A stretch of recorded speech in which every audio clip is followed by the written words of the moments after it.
विद्यार्थी मित्रांनो नमस्ते.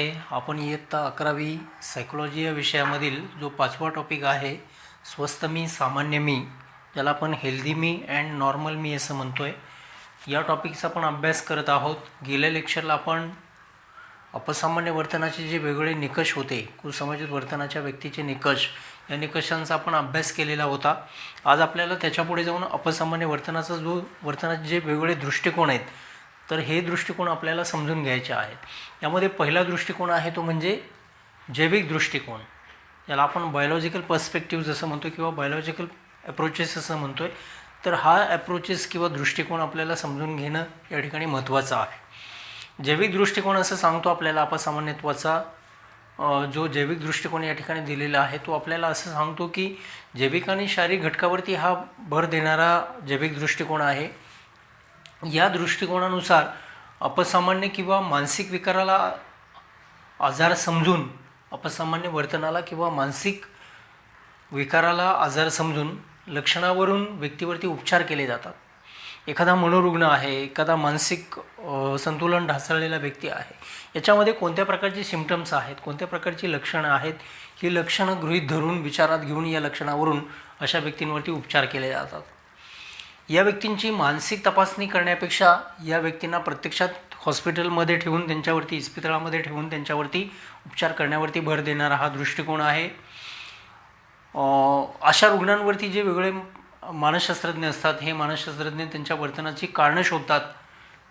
या कारणांमध्ये प्रामुख्याने अशा व्यक्तींच्या रुग्णामध्ये ज्या व्यक्ती अपसामान्य वर्तनाच्या आहेत, या अपसामान्य वर्तनाच्या व्यक्तीच्या मेंदूतील रासायनिक असमतोलामुळे या व्यक्ती अपसामान्य बनलेले असतात असं मत या मानसोपचार तज्ज्ञांचं असतं. आणि ते प्रमुख मानून हे मानसोपचार तज्ज्ञ जे आहेत, हे मानसोपचार तज्ज्ञ या रुग्णांवरती औषधोपचार सुचवत असलेले आपल्याला दिसून येतात.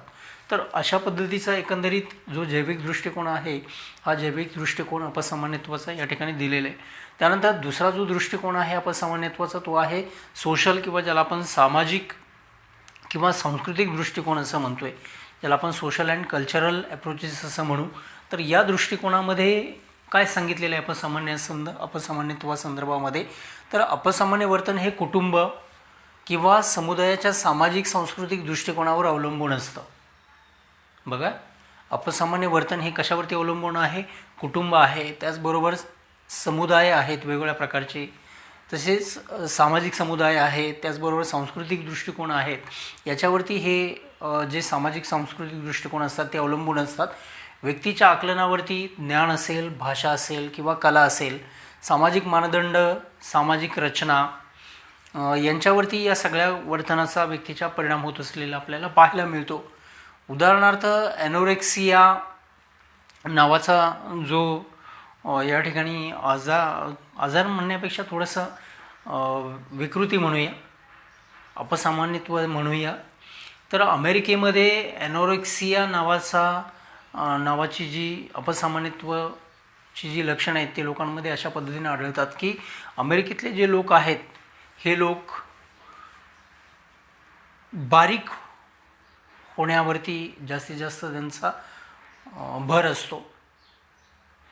बारीक म्हणजे एकदम स्लिम अँड ट्रिम ज्याला आपण म्हणू, एकदम सळपातळ राहण्यावरती या लोकांचा कल असतो. त्यामुळे हे लोक कमी खातात, कमी जेवण करतात, डाएट करतात. आणि या विकृतीला, या लोकांच्यामध्ये जी ॲबनॉर्मॅलिटी पाहायला मिळते ती ॲनोरेक्सिया संदर्भातली असते. त्या ठिकाणचे लोक, अमेरिकेतले लोक खूप कॉन्शियस असतात. आपण भारतीय लोकांचा विचार केला आणि अमेरिकन लोकांचा विचार केला तर अमेरिकन लोक तुम्हाला पुढे पोट आलेले किंवा एकदम मोठे असे तुम्हाला पाहायला मिळणार नाही आहेत. तर अमेरिकन लोक स्लिम अँड ट्रिम राहण्याचा प्रयत्न करतात. तर त्यांच्यामध्ये ही जी ॲनोरेक्सिया नावाची जी मानसिक हा जो आजार आहे, तर तो आजार आपल्याला या लोकांच्यामध्ये पाहायला मिळतो. तर हा सामाजिक आणि सांस्कृतिक दृष्टिकोनानुसार त्यांच्यामध्ये पडलेला हा फरक आहे. त्याच्यानंतर तिसरा दृष्टिकोन आहे तो म्हणजे बिहेव्हिअरल पर्स्पेक्टिव्ज किंवा ज्याला आपण बिहेव्हिअरल अप्रोचेस असं म्हणूया, वर्तनात्मक दृष्टिकोन. हा अपसामान्यत्वाचा तिसरा दृष्टिकोन आहे. अपसामान्यत्वासंदर्भातले जे वेगवेगळे दृष्टिकोन आहेत अपसामान्य वर्तनाच्या व्यक्तींचे दृष्टिकोन आहेत. त्याच्यामध्ये हा तिसरा आहे वर्तनात्मक दृष्टिकोन. हा दृष्टिकोन आपल्याला काय सांगतोय तर व्यक्तीच्या आंतरिक स्थितीपेक्षा निरीक्षण करता येणाऱ्या वर्तनावरती हा दृष्टिकोन भर देतो. व्यक्तीच्या आंतरिक स्थिती कशी आहे त्याच्यापेक्षा व्यक्तीचं ऑब्झर्वेशन करून निरीक्षण करून त्याच्यावरती भर देणारा हा दृष्टिकोन आहे. परंपरागत अभ्यास पद्धतीचा उपयोग करून व्यक्तीचं वर्तन बदलण्याचा प्रयत्न करण्याचा विचार या वर्तनात्मक दृष्टिकोनामध्ये केला जातो. त्यासाठी प्रबलन आणि शिक्षा यासारखे जे दोन्ही रिन्फोर्समेंट आहेत त्या रिन्फोर्समेंटचा याच्यामध्ये वापर केला जातो, या तत्त्वाचा वापर केला जातो. अपसामान्य वर्तन लक्षण सुधारून नवीन योग्य व अनुकूल प्रतिक्रिया या रुग्णाला शिकवल्या जातात. बघा, वर्तनात्मक दृष्टिकोन काय सांगतो आपल्याला तर वर्तनात्मक दृष्टिकोन असं सांगतोय की व्यक्तीच्या आंतरिक स्थितीपेक्षा व्यक्तीचं निरीक्षण करता येणाऱ्या वर्तनावरती अधिक भर देणारा हा दृष्टिकोन आहे. व्यक्तीच्या आंतरिक शक्ती कशी आहे त्याच्यापेक्षा तो प्रत्यक्षात सध्या वर्तन कसं करतो आहे याचं निरीक्षण करण्याचा प्रयत्न हे मानसशास्त्रज्ञ करत असलेले दिसून येतात आपल्याला. त्यासाठी ते काय करतायत, जर व्यक्तीकडून चांगल्या पद्धतीचं वर्तन घडलं तर त्याला पॉझिटिव्ह रिन्फोर्समेंट दिला जातो. आणि जर व्यक्तीकडून चुकीचं बिहेवियर घडलं गेलं, चुकीचं वर्तन घडलं गेलं, उदाहरणार्थ चोरी आहे, क्राईम आहे, गुन्हा आहे, तर अशा स्वरूपाचं जर वर्तन घडलेलं असेल, अत्याचार अन्यायाचं वर्तन घडलेलं असेल तर अशा वर्तनाला पनिशमेंट केली जाते, शिक्षा केली जाते. म्हणजे या दोन्ही प्रकारांनी दोन्हीपैकी योग्य जो रिन्फोर्समेंट आहे तो योग्य रिन्फोर्समेंट योग्य त्या व्यक्तीच्या ठिकाणी वापरून त्याच्या वर्तनामध्ये सुधारणा करण्याचा प्रयत्न केला जातो. त्याचबरोबर अपसामान्य वर्तनाची जी लक्षणं आहेत एखाद्या रुग्णामध्ये ती रुग्णामधली लक्षणं सुधारून नवीन या ठिकाणी योग्य व अनुकूल प्रतिक्रिया तो रुग्ण कशा पद्धतीने देईल त्यासाठी त्याला ते शिकवलं जातं. त्याच्यानंतर पुढचा दृष्टिकोन आहे तो म्हणजे उत्क्रांतीवादी दृष्टिकोन. हा उत्क्रांतीवादी दृष्टिकोन काय सांगतोय आपल्याला तर मानवाचा मेंदू आणि मन आधुनिक काळातील समस्या सोडवण्यासाठी टप्प्याटप्प्याने उत्क्रांत झालेले आहे.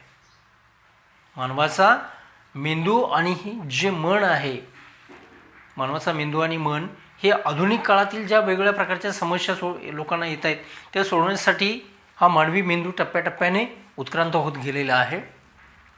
त्याचा उपयोग जगण्यासाठी व वंश सातत्यासाठी आवश्यक आहे. मानवाचा जो उपयोग आहे, उत्क्रांतीचा उपयोग खऱ्या अर्थाने कशासाठी आहे तर उत्क्रांतीचा जो उपयोग आहे तो मानव इकडे जगण्यासाठी किंवा त्याचं अस्तित्व राहण्यासाठी आणि वंश सातत्य वाढण्यासाठी या उत्क्रांतीवादाचा उपयोग होत असलेला आपल्याला पाहायला मिळतो. त्यानंतर पाचवा आहे ह्युमॅनिटिक अप्रोच किंवा ज्याला आपण मानवतावादी दृष्टिकोन असं म्हणतोय.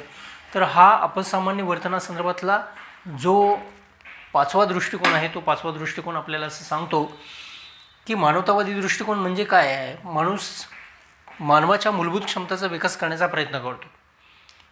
व्यक्ती काय करतोय की व्यक्तीच्या मूलभूत क्षमता ज्या आहेत या मूलभूत क्षमतांचा विकास करण्याचा व्यक्ती प्रयत्न करतो. उत्क्रांतीची दोन कारणं यासाठी त्यांनी दिलेली आहेत. त्यामध्ये पहिलं कारण आहे व्यक्तीचं अस्तित्व या ठिकाणी टिकून ठेवणं आणि दुसरं आहे वंश सातत्य टिकवणं. व्यक्तीचं जर पृथ्वीतलावरचं अस्तित्व जर शिल्लक राहिलं तरच वंश सातत्य होणार आहे आणि दुसरं आहे वंश सातत्य म्हणजे पुढच्या पिढ्यांना जन्म देणं. हे याचं महत्त्वाचं उद्दिष्ट असलेलं वैशिष्ट्य असलेलं आपल्याला पाहायला मिळतं. व्यक्ती स्वविकासात कशा रीतीने बदल घडवून आणतो आहे, त्याच्या मूलभूत क्षमतांचा सर्वांगीण विकास शक्य होईल याच्यावरती भर देणारा हा दृष्टिकोन आहे, ज्याला आपण इकडे मानवतावादी दृष्टिकोन असं म्हटलेलं आहे. त्यानंतर पुढचा दृष्टिकोन आहे तो म्हणजे सायकोॲनालिटिक किंवा ज्याला आपण मनोविश्लेषणात्मक दृष्टिकोन असं म्हणतोय. सायकोॲनालिटिक पर्स्पेक्टिव्स किंवा ज्याला आपण सायकोॲनालिटिक अप्रोचेस असं म्हणतोय. तर अपसामान्य वर्तनासंदर्भातला हा जो दृष्टिकोन आहे हा दृष्टिकोन 6वा दृष्टिकोन या ठिकाणी दिलेला आहे. तर या दृष्टिकोनामध्ये मानवी वर्तनाच्या कारणाविषयी व्यक्तीच्या अबोध मनात व्यक्तीचं अबोध मन आणि त्याला आलेले बालपणातले जे अनुभव असतात या अनुभवांचा आणि नातेसंबंधाचा काय नेमका संबंध आहे, सहसंबंध आहे हे शोधण्याचा प्रयत्न या मनोविश्लेषणात्मक दृष्टिकोनामध्ये केला जातो. डॉक्टर सिग्मंड फ्रॉइड असं म्हणतात की व्यक्तीला आपल्या बालपणामध्ये आलेले जे अनुभव आहेत, इतर व्यक्तींकडून आलेले अनुभव, कुटुंबाकडून आलेले अनुभव हे कशा प्रकारचे होते तर त्याच्यावरती हा मनोविश्लेषणात्मक दृष्टिकोन अवलंबून आहे अशा पद्धतीचं मत या ठिकाणी या दृष्टिकोनामध्ये व्यक्त केलेलं आहे. त्याचबरोबर व्यक्तीमध्ये असणाऱ्या ज्या मानसिक चिंता आहेत या चिंता व्यक्तीच्या अबोधमनामध्ये तशाच राहतात आणि त्यामुळे अपसामान्य स्वरूपाचं वर्तन व्यक्ती करतो, असं मत या मनोविश्लेषणात्मक दृष्टिकोनामध्ये व्यक्त करण्यात आलं.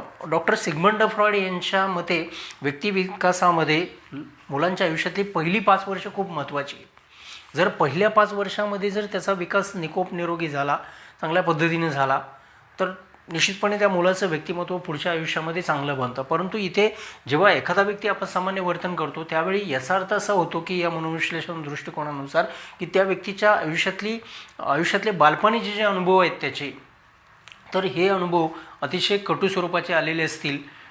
त्या व्यक्तीच्या अबोध मनामध्ये अनेक प्रकारच्या नमित इच्छा, रिप्रेट मोटिव्ह ज्या आहेत, या मोटिव्ह जर साचत गेलेले असतील, त्यामध्ये मग अप्रिय घटना असतील, जीवनात आलेलं अपयश असेल, संघर्ष असेल, तर यासारखे ताणतणाव असतील, तर यासारख्या चिंता, एन्झायटी या सगळ्या गोष्टी जर व्यक्तीने दाबून टाकलेल्या असतील तर त्या अशा विकृत वर्तनाच्या स्वरूपामध्ये बाहेर येऊ शकतात. अशा पद्धतीचा हा दृष्टिकोन या ठिकाणी विवेचन करतो आहे. त्यानंतर 7वा जो दृष्टिकोन दिलेला आहे तो म्हणजे कॉग्नेटिव्ह पर्स्पेक्टिव्स किंवा ज्याला आपण बोधात्मक दृष्टिकोन असं म्हणतो आहे किंवा ज्याला आपण कॉग्नेटिव्ह ॲप्रोच असंही म्हणतो. तर या कॉग्नेटिव्ह ॲप्रोचमध्ये काय सांगितलेलं आहे, तर चुकीच्या आकलनामुळे व समजुतीमुळे व्यक्ती अपसामान्य वर्तन करतो. व्यक्तीचा जेव्हा एखाद्या परिस्थितीमध्ये गैरसमज होतो किंवा एखाद्या व्यक्तीबद्दलचं चुकीचं अंडरस्टँडिंग होतं, चुकीचं आकलन होत असतं, तर त्याच्यामुळे आणि गैरसमजुतीमुळे अपसामान्य स्वरूपाचं व्यक्तिवर्तन करतो, असं हा दृष्टिकोन सांगतो आहे. काही मानसशास्त्रज्ञ कुसमाजित व्यक्तीला नवीन योग्य विचार करण्यासाठी मदत करतात. मानसशास्त्रज्ञांचं कार्य काय आहे की व्यक्तीचं जे कुसमाजित वर्तन आहे, विसमाजित वर्तन आहे, ते कमी करणं आणि त्याला नवीन योग्य विचार करण्यासाठी प्रवृत्त करणं. तर हे काम करण्याचा प्रयत्न इथे हे मानसशास्त्रज्ञ करतात. व्यक्तीच्या अयोग्य सवयी बदलून वास्तव उपयुक्त वर्तन प्रक्रिया त्याला शिकण्यासाठी मदत केली जाते. व्यक्तीच्या अंगी बऱ्याचशा चुकीच्या सवयी असतात, या सवयी बदलून त्याला वास्तव आणि उपयुक्त विचार करण्यासाठी किंवा तशा पद्धतीचं वर्तन करण्यासाठी त्याला शिकवलं जातं. त्याचबरोबर इकडे स्मरण आहे, विस्मरण आहे, विचार प्रक्रिया आहे, समस्या परिहार आहे. त्याचबरोबर इकडे भाषा आहे, तर्कशुद्ध निर्णय प्रक्रिया आहे. या सर्व पैलूवरती हा बोधात्मक दृष्टिकोन भर देतो. कॉग्नेटिव्ह पर्स्पेक्टिव्ह जो आहे तो भर देत असतो. याच्यामध्ये मी सांगितलं की बोधात्मक प्रक्रियेमध्ये किंवा बोधात्मक दृष्टिकोनामध्ये स्मरण आहे, विस्मरण आहे, त्याचबरोबर समस्या परिहार आहे, भाषा आहे, तर्कशुद्ध निर्णय प्रक्रिया आहे. या सगळ्या पैलूवरती हा बोधात्मक दृष्टिकोन भर देत असलेला आपल्याला दिसून येतो. तर विद्यार्थी मित्र हो, आपण हा जो दृष्टिकोन पाहिलेला आहे, हा जो दृष्टिकोन या ठिकाणी एका आकृतीच्या सहाय्याने सुद्धा आपण इथे समजून घेणार आहोत. जी आकृती इथं आपल्या टेक्स्टबुकमध्ये दिलेली आहे. तर या आकृतीमध्ये या ठिकाणी इथं सांगितलेलं आहे, वेगवेगळ्या सर्कलच्या माध्यमातून हे दृष्टिकोन दिलेले आहेत. जैविक दृष्टिकोन आहे, त्याच्यानंतर वर्तनात्मक दृष्टिकोन दिलेले आहे, उत्क्रांतीवादी दृष्टिकोन आहे, मानवतावादी दृष्टिकोन आहे, त्याच्यानंतर मनोविश्लेषणात्मक दृष्टिकोन आहे, बोधात्मक दृष्टिकोन आहे, सामाजिक सांस्कृतिक दृष्टिकोन आहे, वर्तनात्मक दृष्टिकोन आहे. तर असे वेगवेगळ्या प्रकारचे दृष्टिकोन या ठिकाणी दिलेले आहेत. आपण सुरुवातीपासून या आकृतीच्या सहाय्याने हे समजून घेऊया. तर इथे ही डायग्रॅम तुम्हाला दिसत असेल जी आपल्या टेक्स्टबुकमध्ये आहे आणि या डायग्रॅममध्ये कोणत्या दृष्टिकोनामध्ये कशाचा समावेश करण्यात आलेला आहे अपसामान्य वर्तनाच्या दृष्टिकोनामध्ये, तर ते आपण या ठिकाणी आकृतीच्या सहाय्याने पाहूया. पहिला आहे जैविक दृष्टिकोन, ज्याला आपण इकडे बायोलॉजिकल पर्स्पेक्टिव्ह जसं म्हटलेलं आहे. तर याच्यामध्ये मेंदूचं कार्य आहे, जैव रासायनिक अनुवंशिक रोगावरील ज्या समस्या आहेत त्या समस्यांचा शोधण्याचा प्रयत्न या जैविक दृष्टिकोनामध्ये केला जातो. त्यानंतर सामाजिक सांस्कृतिक दृष्टिकोन दिलेले आहे. याच्यामध्ये सामाजिक ज्या रूढी आहेत, परंपरा आहेत, चालीरीती आहेत, यावरच्या ज्या समस्या आहेत त्याच्या संबंधीचा विचार या सामाजिक आणि सांस्कृतिक दृष्टिकोनामध्ये करण्यात आलेला आहे. त्याच्यानंतर वर्तनात्मक दृष्टिकोन हा काय सांगतो आहे, अपसामान्य वर्तन जे व्यक्तीकडून घडलं जातं त्याच्या कारणांचा शोध घेण्याचा प्रयत्न या वर्तनात्मक दृष्टिकोनामध्ये केला जातो. त्याचबरोबर व्यक्तीचं ऑब्झर्वेशन कसं आहे, व्यक्तीचं वर्तन कसं आहे याचं ऑब्झर्वेशन करण्याचा प्रयत्न या वर्तनात्मक दृष्टिकोनामध्ये केला जातो.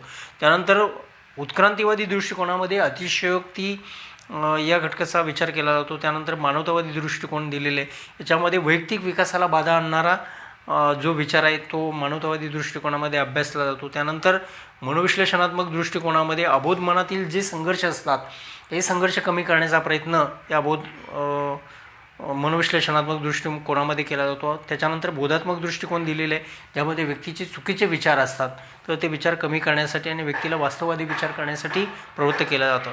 तर विद्यार्थी मित्र, अशा पद्धतीनं आपण आज या लेक्चरला अपसामान्य वर्तनाचे जे वेगळे दृष्टिकोन आहेत, तर यामध्ये 7 दृष्टिकोनांचा आपण अभ्यास केलेला आहे. त्यापुढचा भाग आहे तो आपण नेक्स्ट लेक्चरला घेतो. तोपर्यंत पण थांबतोय. धन्यवाद.